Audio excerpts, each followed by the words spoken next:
For nearly 30 years, the murder of a 7-year-old girl remained unsolved. Then, investigators went back to an old stolen van, tested a single hair with newer DNA technology, and suddenly a case from 1996 had a name attached to it.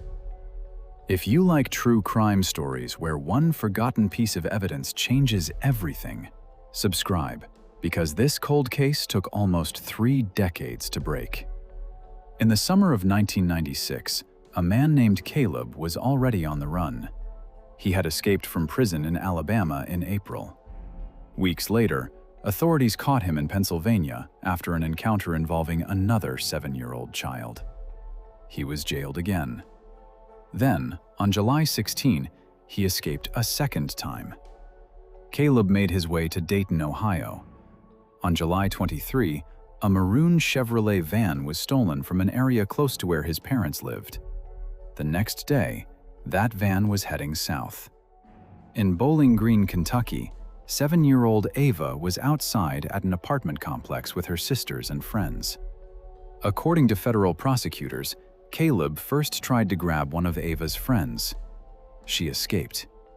Then he grabbed Ava, forced her into the stolen van, and drove away. The disappearance triggered a massive investigation. 2 days later, the van suspected in the kidnapping was found south of Nashville, Tennessee. Investigators searched it and preserved evidence from inside, but Ava was still missing. Nearly 3 months later, her body was discovered near White House, Tennessee. The case now had a crime scene, a suspect vehicle, witnesses, and physical evidence. What it did not have was the identity of the man responsible. Years passed. Investigators chased hundreds of leads, but the case remained open. And sitting among the evidence was something that technology in 1996 could not fully exploit: a hair recovered from inside the van. As forensic science improved, investigators went back to it. The FBI laboratory eventually developed DNA information from that hair and associated it with Caleb, who by then was serving a lengthy prison sentence in Alabama. That was the breakthrough.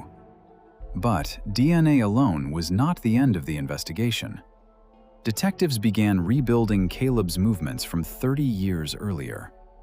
They confirmed the prison escape in Alabama, his arrest in Pennsylvania, his second escape, his trip to Dayton, and the theft of the same type of van witnesses had connected to Ava's disappearance. The dates lined up, the route lined up, and the DNA placed him inside the vehicle at the center of the case. In February 2026, a Bowling Green detective and an FBI agent traveled to Alabama to interview him. The interview lasted for hours. According to authorities, Caleb confessed. He admitted taking Ava from Bowling Green, driving south into Tennessee, killing her, and leaving her near the location where she would eventually be found. 30 years after the crime, investigators finally had the answer they had been chasing. Federal prosecutors charged Caleb with kidnapping resulting in death. At first, he pleaded not guilty, but the case did not go to trial. On July 22, 2026, Caleb stood in federal court and pleaded guilty to kidnapping and murdering Ava.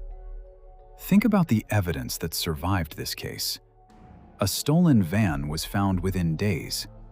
A single hair was preserved.